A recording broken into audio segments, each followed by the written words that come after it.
luck finding one of those manuals? No kidding! Really? Well, which one?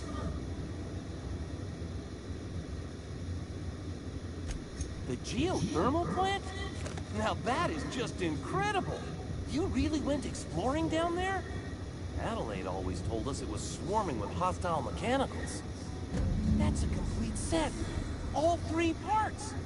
I'm gonna be the greatest engineer Halcyon's ever seen.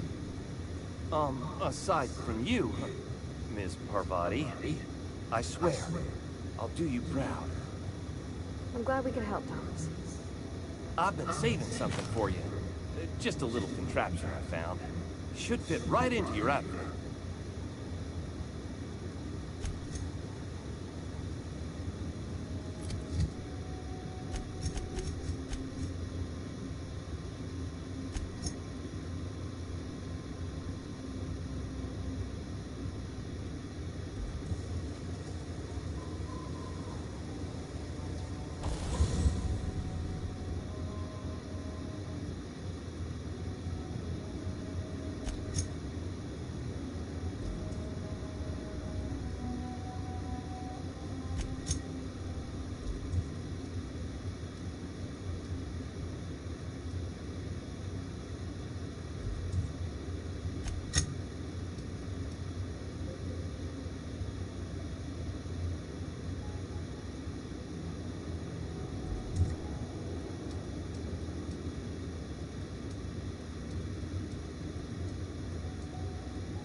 Pleasant hum of electricity.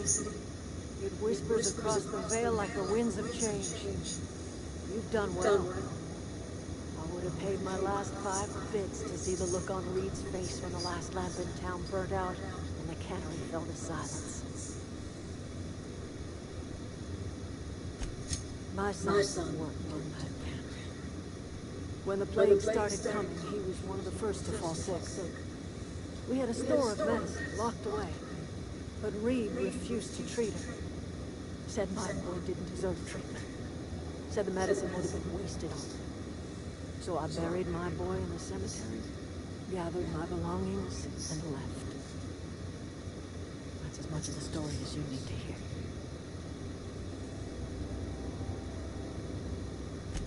Blunt as a hammer. But you're right. Nothing can undo the past. Time's come to look toward the future. We'll grow, I expect. A lot of workers out there with nowhere else to go.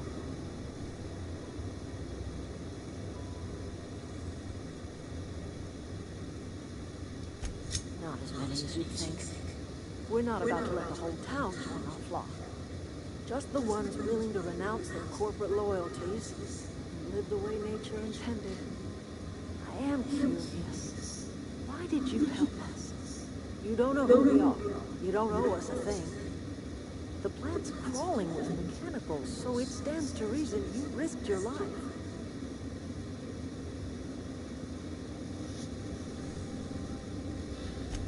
You're not quite like anyone else I've met. You haven't had your consciousness programmed by the board. You're welcome among us if you're ever so inclined.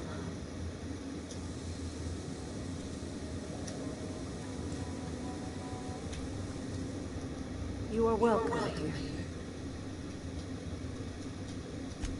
Haven't you ever seen a novelty paperweight? Whatever absurd accusations you have churning about in your mind, I assure you I have heard them all. I did nothing wrong. The teeth were harvested from a body that went cold long before my tools ever touched it. Gold does not decompose. The teeth had to be removed. And while I am no licensed dentist, I should think I did a fair job of it. I cannot tell you how refreshing it is to converse with a rational mind. That's exactly right. Rot is necessary for life. A corpse is bursting with the nutrients a young sapling craves. The crops I grow here are natural, nutritious, healthy. My garden does more than fill the bellies of my flock. It keeps them from falling ill.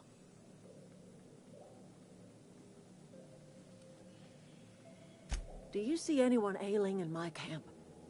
Unlike the people in Edgewater, my flock don't fall sick with plague.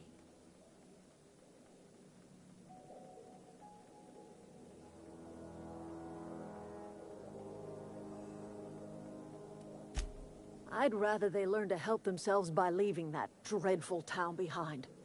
The people in this camp all had the courage to walk away from the cannery, and you see how happy they are. The Vale's barren. Been that way for years. Soil's been sterile about as long as I can remember. All I did was follow nature's own way. Death is essential to life. When the spirit leaves the body returns to the earth from whence it came. What remains is a carcass moldering neath the soil. Decomposition is a natural process, essential to new life. All life feeds on other life.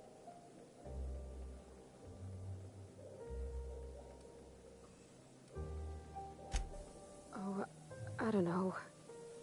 If it was me, I'd be glad to volunteer. Keeping others alive, that'd be a beautiful gift to leave. But none of the folk you used had a say.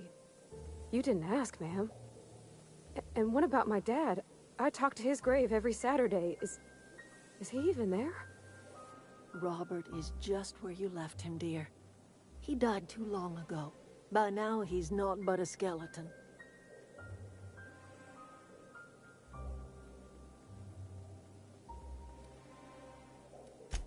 Whatever you say, my dear. I'm listening.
see the whole world from here.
Cannery's dead. This is gonna throw a wrench into my actuarial tables. Thanks. I'll see to it that this medicine gets to the people who need it. Here, something for your trouble. Nothing personal, but I hope we never do business together again. Don't want to make a habit of consorting with smuggler types.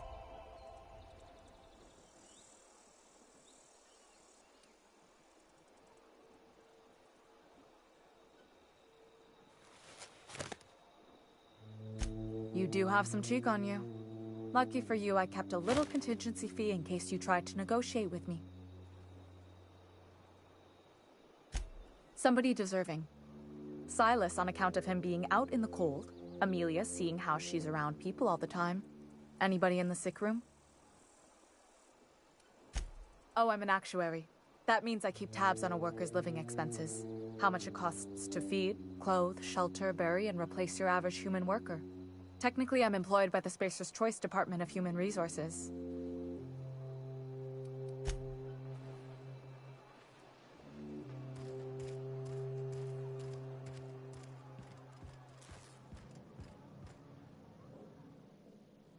Just as I was on the mend, the cannery had to go and shut down. You what? But why? I was dependent on you. Does it feel good? Robbing an old man of his last shred of hope? Betray a man in his final hours? Of course, I understand. Hell, I'd probably do the same to you, given the chance. So, you just here to watch me die, or what?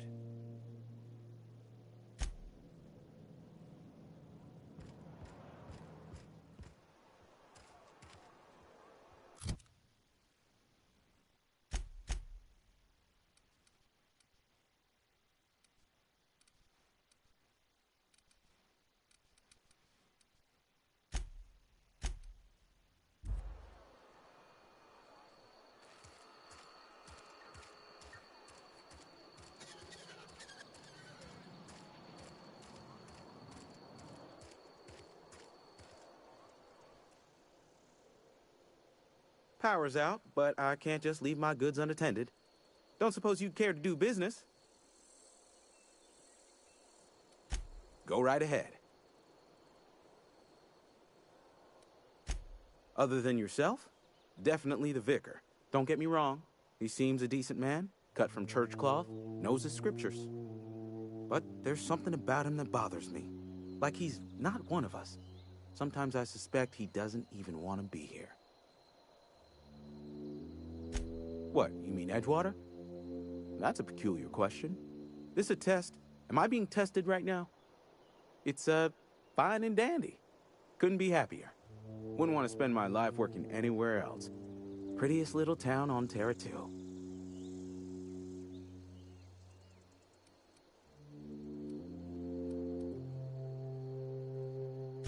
I have every reason to be. I caught a real break working in a place like this. I don't get paid for banter. Was there something you needed? Music to my ears.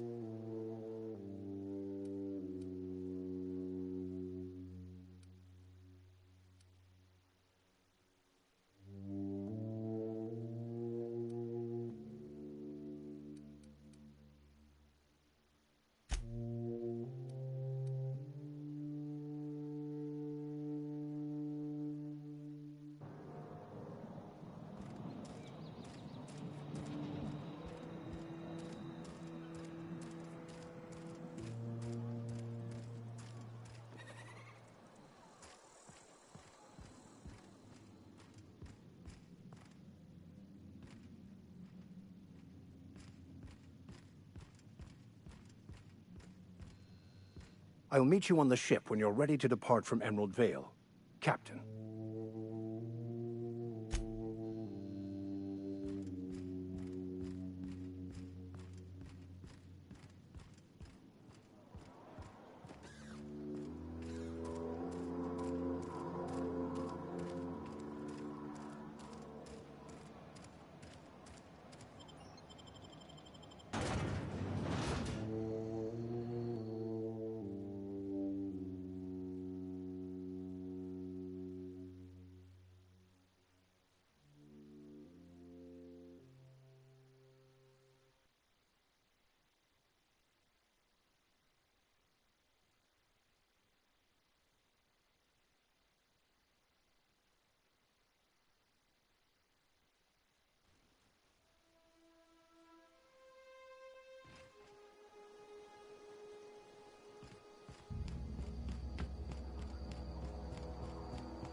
Town's been dark a while now. Could be a mechanical trying to sabotage us. Bang up work, soldier. You're a credit to your uniform. Oh, that reminds me. Gotta look into getting us a uniform. So this is it then. The key to humanity's victory over the mechanical hordes. I would reward you with the gratitude of the Resistance, but I'm guessing you want something tactile. So here's a couple bits for your trouble, and a little something to remember me by.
Hello? Are you still there? The power's out in the whole town. Pipe down.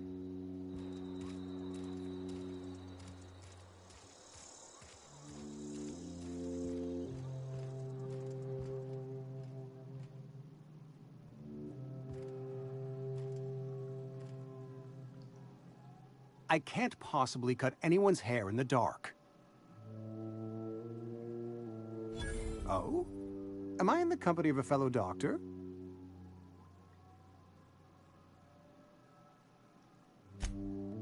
I am a Spacer's Choice certified surgeon, and if you must know, I can stitch a severed thumb with a 58% chance of avoiding gangrene. Go ahead.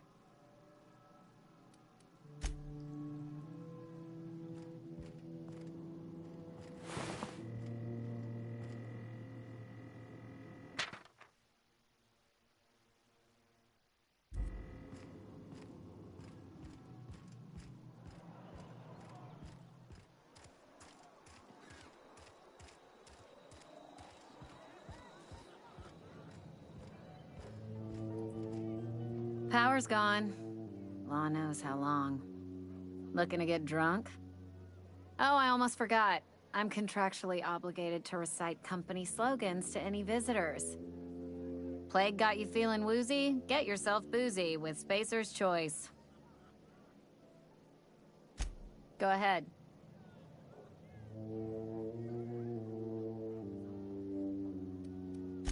The Hope? No, I've never mixed a drink by that name. I could get you a rum and something if you like. Wait, no, never mind. We're all out of something.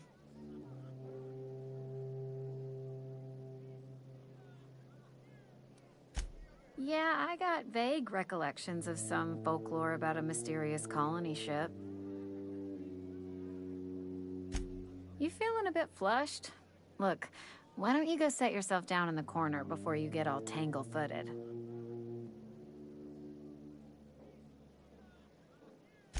Then pretend you're drunk. Sober folk don't talk the way you are.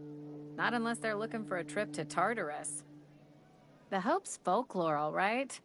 60, 70-year-old folklore by now. The board don't approve of spreading seditious rumors and falsehoods. You're inviting trouble talking that way, and I don't want a part of it. Look, either shut your gob or stick a drink in it. We're done talking about this. Coming right up.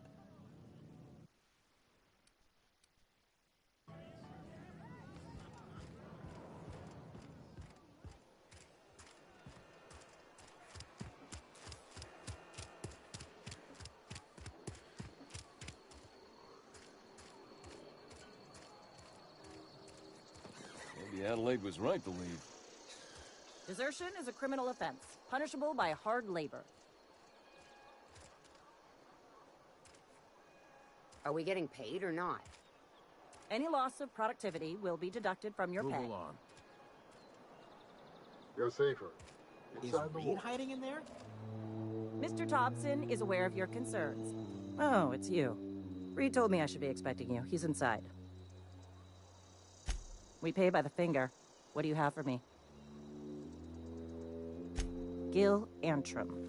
Real name, Guillaume. Duly processed by a freelancer on behalf of Spacer's Choice. I remember him. I was just a kid last I saw him. Shame. I'll just need your signature here, here, here, here, and here. Got any more fingers for me? Mabel Burgess. Age 37. Right or left-handed? Let's just say no longer applicable. I remember Doc Burgess. Conducted my physical every fiscal quarter. Guess she couldn't keep her hands off her patient's medicine. Still one outstanding bounty. If you've got a finger, I've got the paperwork. Here we are. Bertie Cotton. Cause of death. Let's just say overwhelming physical trauma. Bert was the local preacher before Max took over. Always was quick to remind us that we all get what we deserve in the end. Well, that's all three. I must remember to requisition some more fingerprint ink. Here's all the compensation you've earned, plus a bonus. You've done such a bang-up job hunting down our former workers that I thought it only proper to deputize you. Congratulations. Let me stop you there. It is official Spacer's Choice policy that all Marauders, regardless of prior affiliation to the Spacer's Choice brand, no longer qualify as our people.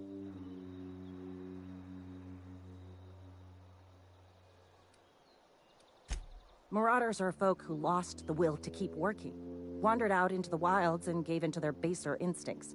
Not everyone's cut out to work in Edgewater. Some turn deserter, some turn marauder. None of them get my sympathy. Everybody likes Adrenatime.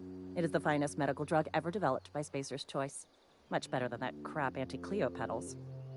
Sure, a little too much Adrenatime can bring out the violent animal in you, but if overdosing on Adrenatime turns you into a lunatic, you have only yourself to blame. Says so right on the warning label. Violent psychosis is a well-documented and legally accounted for side effect of Adrenatime. What's on your mind?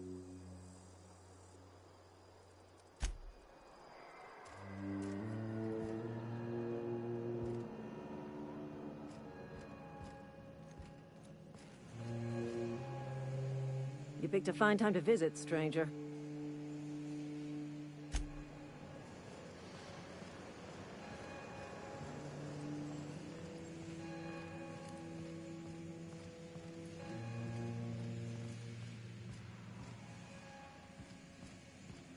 You want to know what gets my bile churning? Edgewater has suffered a cavalcade of disasters. Plague, marauders, desertion. Then you wandered in town. And I was so damn sure our luck was starting to turn. I never knew how right I was. Just answer one question for me. Why'd you do it?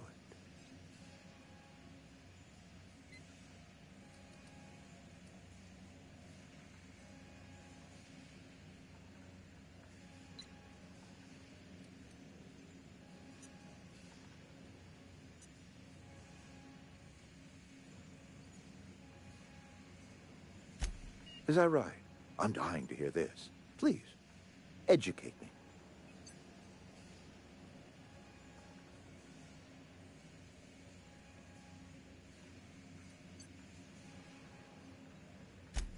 Liberating? Edgewater is my home. The only home I've ever had. I put down roots here, gave decades of my life to this place. I never asked to be liberated. Whatever you were hoping to find down here, I advise you to turn around and leave. I have got guards posted with orders to fire on you.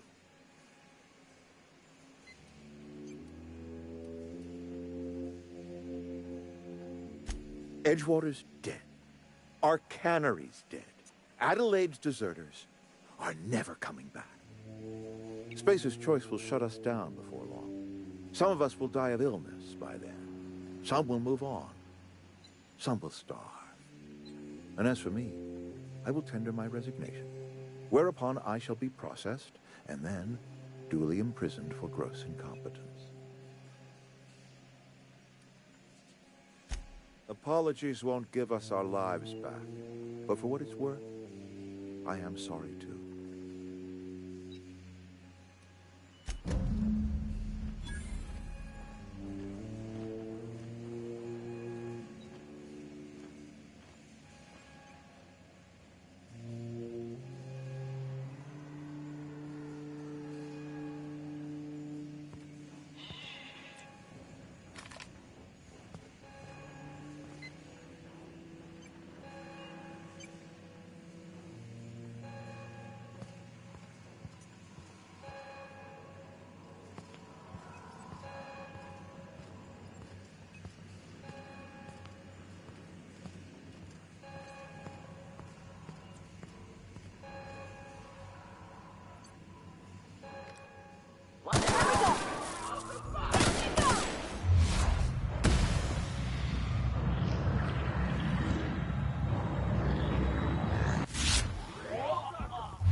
of them!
Somebody's been spinning a tale about a lost colony ship.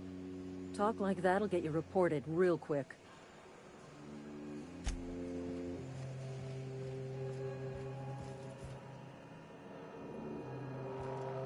I put my whole life in that cannery.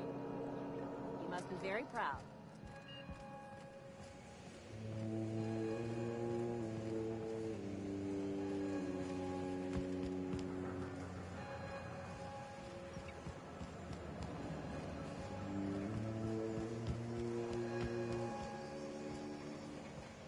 Some holeheads running around town talking about lost colony ships.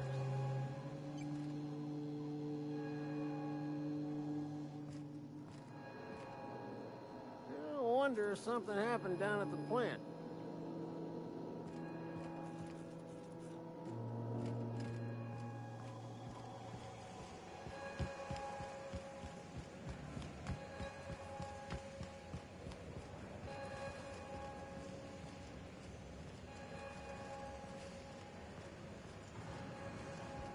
Is Reed hiding in there?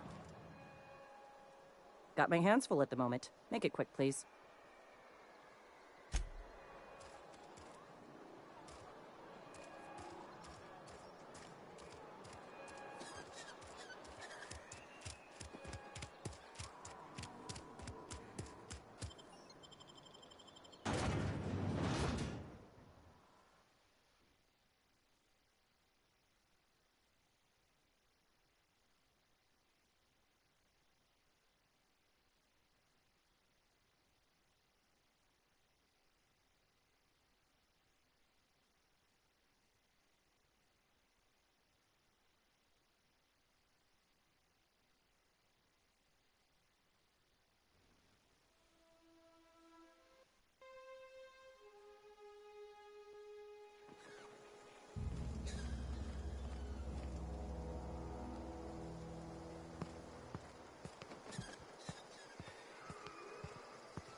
I used to skip rocks in the river until Constable Reyes ticketed me for unlicensed terraforming.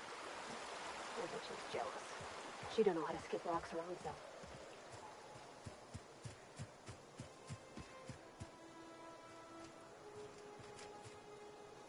Where are we headed?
Is this your ship?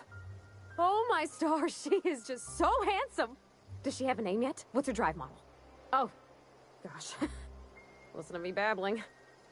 When I was in Edgewater, I dreamed of flying on a real ship, working on a real engine, belonging to a proper crew.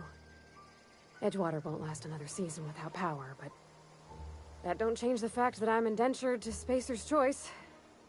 Company expects me back at my post.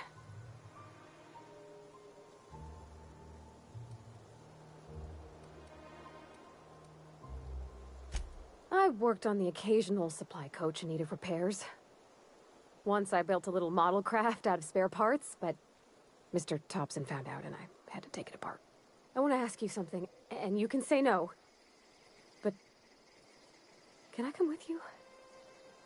I could tend to your engine. I know my G-valves from my catalyzers, and I can keep your ship singing. And if you ever need a pair of eyes watching your back, I can do that too. What do you think?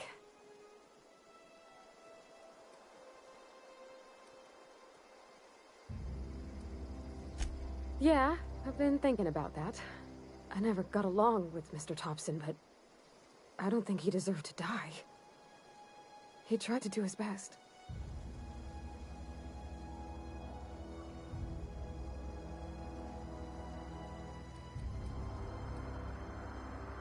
I don't know about that. Mr. Thompson wasn't an evil man. He wasn't given to violence. Though if Miss McDevitt were here, I wager she'd agree with you.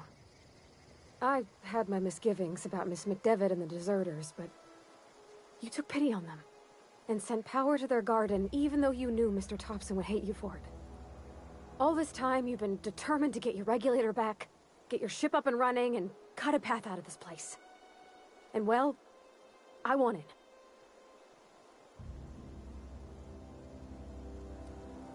Not much of an Edgewater left to go back to. My whole life's been small. I realized that when you walked into town. I've been seeing the same faces every day, the same sky, the same stars. Then I saw this ship. This gorgeous, stately lady with her eyes turned skyward, and I made up my mind to come along with you. Yes! I mean, thanks. You won't regret this, ma'am. Captain. I can call you Captain now. Ha! I got a captain.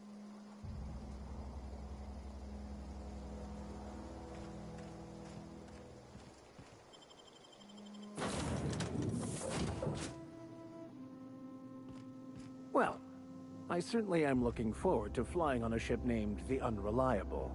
I'll just head upstairs and claim a room.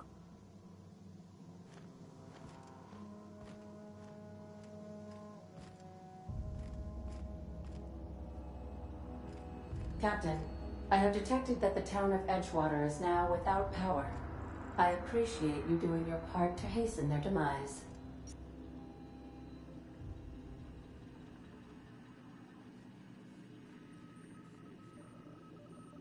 What can I do for you, Captain? Do you know how to install a power regulator? Outstanding, Captain. Your aptitude for engineering will prove invaluable in the event of another catastrophic engine failure. Our engine room is located behind you. Across the cargo bay, up the ladders.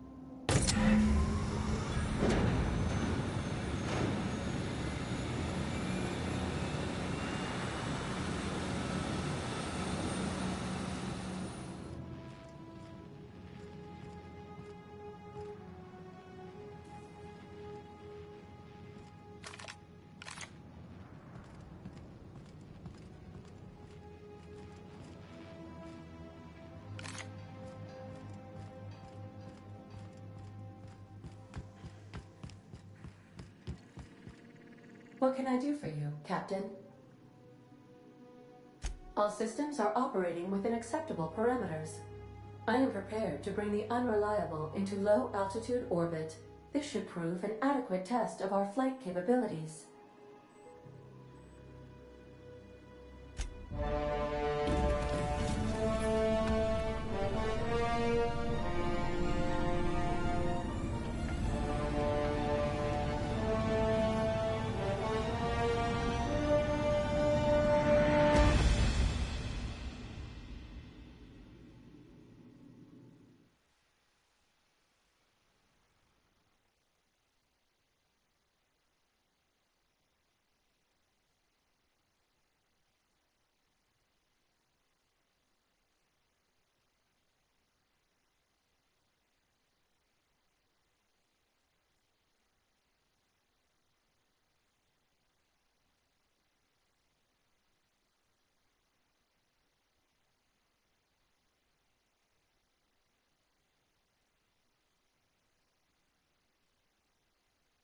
received a communication request from Dr. Phineas Wells.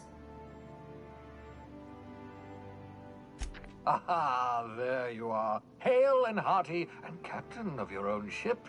I see you're putting the Unreliable to good use. Shame about her former captain. Horrible way to die. How are you feeling, by the way? I lost track of you in that cave back there. Experiencing any, unnatural drippage? Perfectly normal side effect of thawing, I assure you.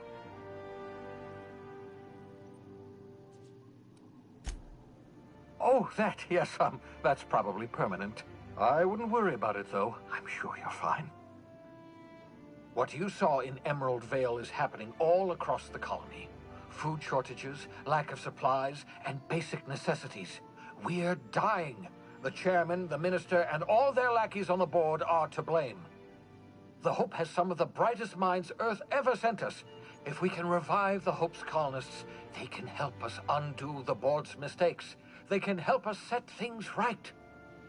You need to get to Stellar Bay on Monarch. I have contacts there. They'll help me, help us, find the chemicals to revive your fellow colonists.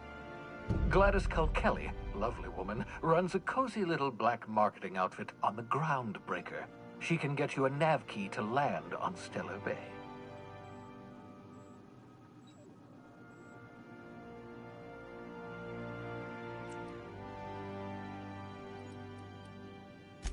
In theory, I suppose you could land your ship in Cascadia, and in theory, I suppose you might survive the experience. Cascadia is utterly seething with dangerous, highly aggressive creatures, more than capable of tearing you limb from limb. You'd have to be a lunatic to land in Cascadia, and I'm reasonably certain I tested your brain for incipient signs of insanity. Trust me, talk to Gladys Culkelly. Captains don't fly their own ships, you see. Your navigation terminal handles the, navigation. Think of a nav key as a set of flight instructions. The board's been confiscating nav keys for Stellar Bay, so we must rely on unconventional means of acquisition. Hence, Miss Gladys Culkelly.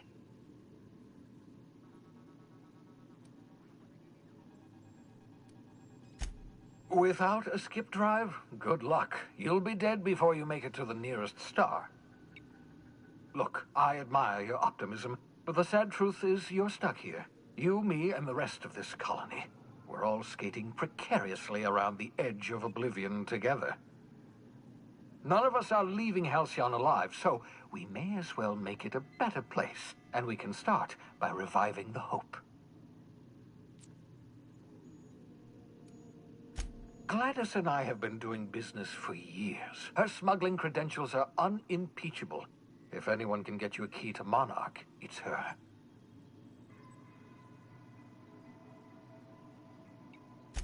Excellent. I'll send her a wireless. Let her know you're coming. By the way, I gave Captain Hawthorne a disguise apparatus of my own design, cutting-edge technology, years ahead of its time. I call it the Holographic Shroud. I'm sure it will prove remarkably useful to you. You'll find it in the captain's quarters. Marvelous device. I'm quite proud of myself. The shroud changes the user's appearance to mimic that of another. It has limits. First-generation technology, you see, but promising. Exciting to see it in use at last. Very simply, the holographic shroud uses biometric information contained on standard identity cartridges to generate a holographic projection around you.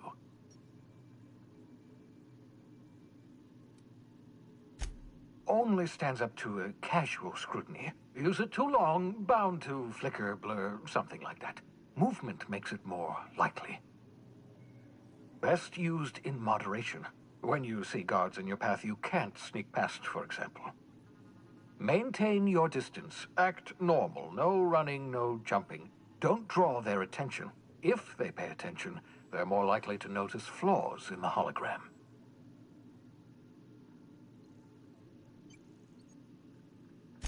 A change of clothes. What is this? Some old spy serial? What inattentive and brainless guard would be fooled by such a shabby disguise? The holographic shroud masks not only your clothes, but your face and fingerprints. It modulates your voice and sweetens your breath.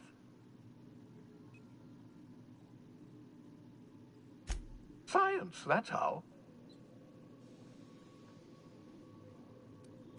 Ha ha ha ha! The beauty is they don't expect it. The shroud is the only one of its kind. We humans have a tendency to overlook the unexpected. Activate the disguise, walk past someone. What do they see? A figure dressed like a fellow employee. Don't act odd. They won't focus on you. Excellent. I'll contact you once you've found a way to get to Stellar Bay.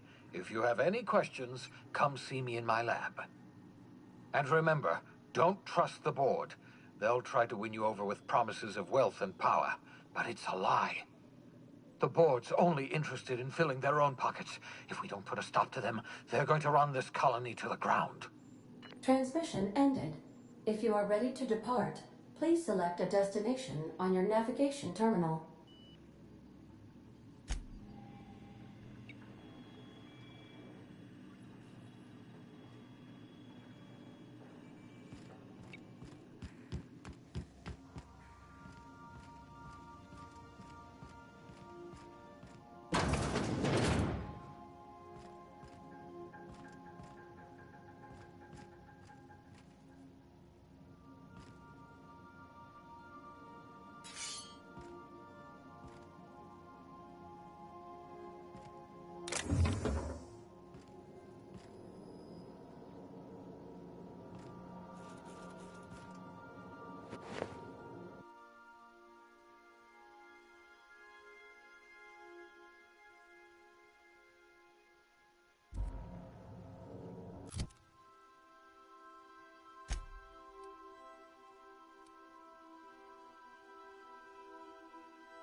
I so enjoy watching you sleep for hours on end, Captain.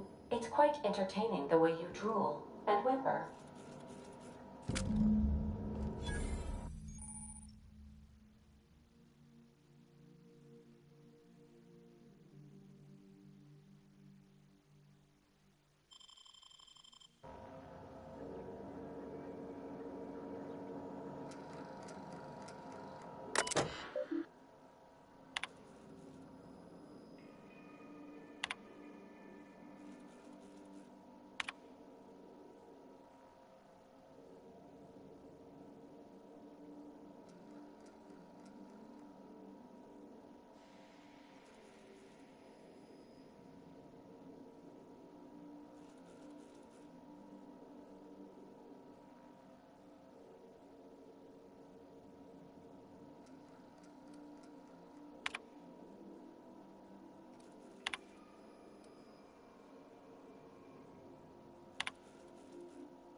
Would you like a reminder on when your next shower is scheduled?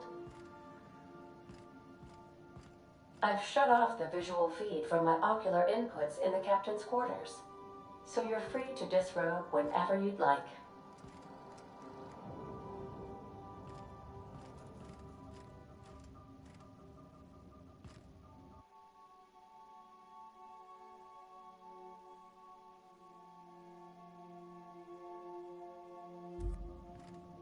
Just to warn you, we may have a bedbug infestation. I am investigating non-toxic extermination measures. Non-toxic to you, I mean.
Have you ever seen such a beautiful engine?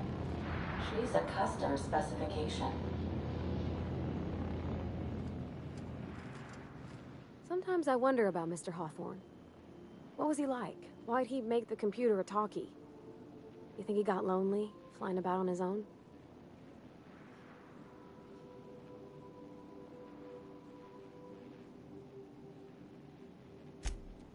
Mostly, yeah. I lived in the maintenance office near all my life. Mr. Thompson never let me forget how funny that was.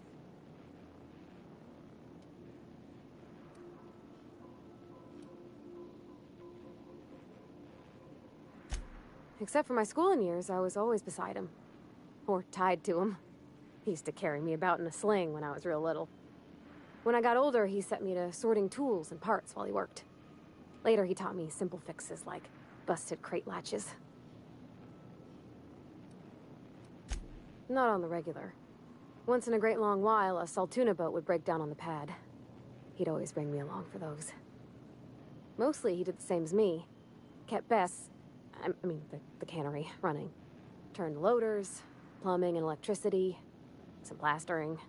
I never got the hang of that.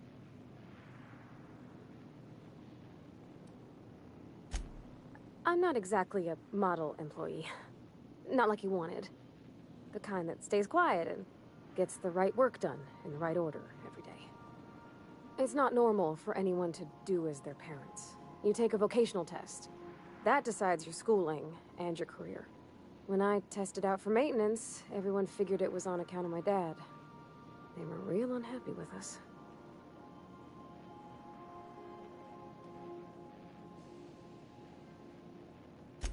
Well, I'm good at making things work the way they ought.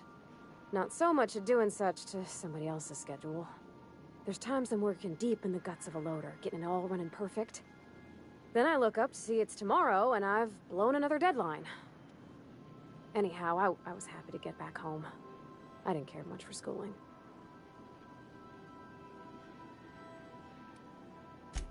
Oh, there were a whole lot of reading, not nearly enough doing. Like, before they'd issue you a wrench, they wanted an essay on the design of different wrenches. Then there'd be quizzes on company regulations for storage and maintenance of wrenches.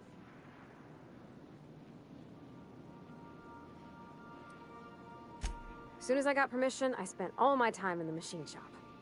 They had all manner of parts, but they didn't want me using them, so I had to sneak them sometimes. I even slept in there. Had a hammock tied up in the rafters. Before I left, I installed a little skylight for myself, so I could see the stars.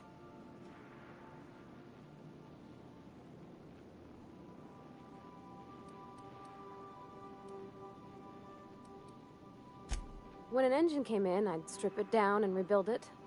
I mostly built for myself. Custom tools, little mechanical critters to talk to. When my roommates tried to talk, I'd get so nervous I'd be drenched in sweat. It was easier for everybody when I stayed off on my own. I doubt any of them remember me now. Yep, nothing much had changed. Everything was a little grayer, a little dirtier. Dad met me at the shuttle and gave me a big ol' hug. I noticed straight away that he was moving slower and stiffer. He made a little grunt when I squeezed.